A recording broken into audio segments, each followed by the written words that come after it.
Alors ici, nous sommes dans le palais de l'Athénée qui venait juste d'être terminé quand la conférence internationale s'est réunie. C'est un palais du début du XIXe siècle avec quelques tentatives de rappeler l'art antique. C'est un palais aussi qui a meublé dans le style tout à fait de la Genève bourgeoise du XIXe siècle. Donc c'est vraiment l'intérieur bourgeois, un petit peu à l'image même des membres du comité qui, eux, appartenaient à la bonne bourgeoisie de Genève.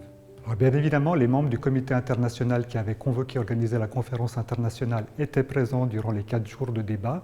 Et vous aviez donc les 5 membres, ce qu'on appelait à l'époque le comité des 5.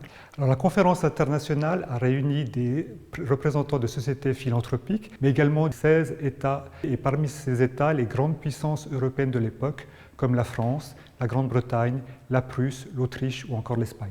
Alors, la conférence a abordé les 2 points du souvenir de Solferino, à savoir la question de la création dans chaque pays de sociétés de secours. En effet, les résolutions jettent les bases des futurs statuts de sociétés de secours qui vont devenir les sociétés de la Croix-Rouge et du Croissant-Rouge.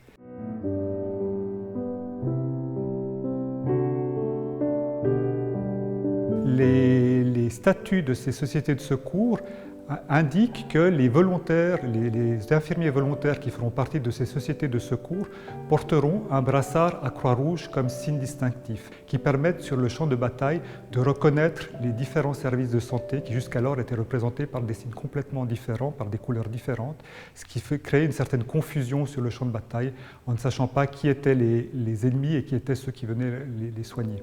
Et un 3e point s'est rajouté à l'ordre du jour, un point que Dunant lui-même avait souhaité voir discuter, qui est celui de la neutralisation des blessés, mais également du personnel qui venait les soigner, ainsi que des hôpitaux et des ambulances.